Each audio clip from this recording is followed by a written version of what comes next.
मित्रांनो, आपलं पाठ्यपुस्तक पान क्रमांक 39 वर काय दिलेले आहे? आपल्याला ही कविता दिलेली आहे आणि कवितेचं नाव आहे प्रश्न.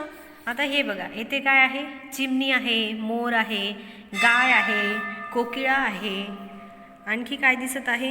बैल आहे, ससा आहे आणि मुलगा आहे, हो की नाही? आता हे बघा, तुम्हाला काय करायचे आहे? माझ्या मागून ही कविता म्हणायची आहे. चला तर मग करूयात सुरुवात. पशु पक्ष्यांना असते अवगत जगण्याची कला, माणसाला का जमत नाही प्रश्न पडतो मला. पशु पक्ष्यांना असते अवगत जगण्याची ही कला, माणसाला का जमत नाही प्रश्न पडतो मला. चिमणी कधी म्हणत नाही हवा मोरासारखा पिसारा, गाय काळजी करत नाही मिळेल का मला चारा. चिमणी कधी म्हणत नाही हवा मोरासारखा पिसारा, गाय काळजी करत नाही मिळेल का मला चारा. कोकिळ कधी म्हणत नाही काळा का माझा रंग, तो तर आनंदाने गाण्यात असतो दंग.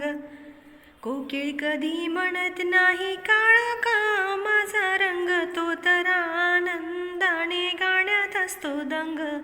बैल कधी म्हणत नाही मीच का राबू, कावळा कधी विचारतो का वापरू कोणता साबू. बैल कधी म्हणत नाही मीच का राबू, कावळा कधी विचारतो का वापरू कोणता साबू. ससा कधी म्हणत नाही मीच का भित्रा, वाघोबाचा शूरपणा मागत नाही कुत्रा. ससा कधी म्हणत नाही मीच का भित्रा, वाघोबाचा शूरपणा मागत नाही कुत्रा. जो तो जगतो आनंदाने नाही कसली चिंता, माणसाच्याच मनात असतो विचारांचा गुंता. जो तो जगतो आनंदाने नाही कसली चिंता, माणसाच्याच मनात असतो विचारांचा गुंता. आता कवयित्री प्रभा मुळे यांनी ही कविता लिहिलेली आहे. तर मित्रांनो, हे बघा, हे जे पशु पक्षी असतात त्यांना काय असते? जगण्याची एक कला अवगत असते. जसे की मी तुम्हाला कवितेचा अर्थ याआधी सांगितला आहे. तर तुम्हाला काय करायचे आहे? या कवितेवर छानशी कृती करायची आहे, हो की नाही? खूप छान छान कृती यावर करता येतील आणि ही कविता पाठ देखील करायची आहे. आज तुम्ही काय करणार आहात? ही कविता व्यवस्थित 2 वेळा म्हणून काढणार आहात, ज्या पद्धतीने मी म्हटलेली आहे. आता पुढे पान क्रमांक 40 आहे, ते बघा. खालील प्रश्नांची उत्तरे लिहा. पशु पक्ष्यांना कोणती कला अवगत असते?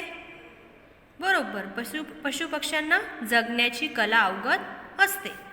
पशु पक्षी आणि माणसांच्या जगण्यात कोणता फरक आहे? तुम्ही सांगू शकतात? पशु पक्षी काय करतात? स्वच्छंदी जीवन जगत असतात. तसा माणसाला प्रत्येक गोष्टीत काय पडत असतो? प्रश्न पडत असतो, हो की नाही? आता प्रश्न दुसरा. खालील पशु पक्ष्यांना कोणते प्रश्न पडत नाही? गाय. गायीला प्रश्न पडतो का मिळेल का मला चारा? बैल. बैलापुढे तुम्ही कोणता प्रश्न लिहाल, त्याला कोणता प्रश्न पडत राहील? मीच का राबू. ससा. ससा मीच का भित्रा, हा प्रश्न त्याला कधी पडतो का? नाही. कोकिळ मीच का काळी, असा तिला प्रश्न पडतो का? नाही. कावळा. कावळ्याला कधी प्रश्न पडतो का मी कोणता साबण लावू, कोणता लावू मी साबू, असा प्रश्न पडतो का? नाही, हो की नाही? आता कोणते सांगा? पिसारा असणारा मोर, गाण्यात दंग कोकिळ, खूप भित्रा ससा, शूरपणासाठी प्रसिद्ध कोण आहे? वाघ, आणि मनात विचारांचा गुंता असणारा माणूस. असे घडले तर काय होईल ते सांगा. चिमणीला मोरासारखा पिसारा मिळाला तर काय होणार? चिमणी पण पिसारा फुलून नाचू लागणार, हो की नाही? बैलाने कष्ट करायला नाही म्हटले तर काय होणार? शेतकरी विचारात पडणार, मग कष्ट कोण करणार? सशामध्ये शूरपणा आला तर काय होणार? हे तुम्ही काय करायचे आहे? छान विचार करून लिहायचे आहे. तुम्ही तुमच्या मतानुसार लिहू शकतात. सशात शूरपणा आला तर सशा सर्वांना घाबरवणार, हो की नाही? शेवटचे अक्षरे जुळणारे शब्द लिहा. कला, मला, तशा खूप सारी आपल्या कवितेत अक्षरे सापडतील. पिसारा, चारा, हो की नाही? रंग दंग, राबू साबू, भित्रा कुत्रा, चिंता गुंता हे शब्द काय आहेत? शेवटचे अक्षरे जुळणारे शब्द आहेत. ठीक आहे ना.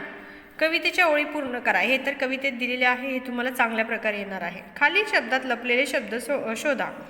कावळ्यामध्ये काळा हा शब्द लपलेला आहे. पिसाऱ्यामध्ये काय लपू शकतो?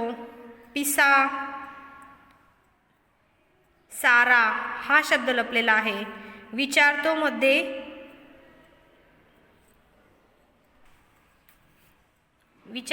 विचार हा शब्द लपलेला आहे की हो की नाही. विचार हा स्वतंत्र शब्द येईल. काळा हा स्वतंत्र शब्द येईल. सारा हे स्वतंत्र नाम येईल. हो की नाही.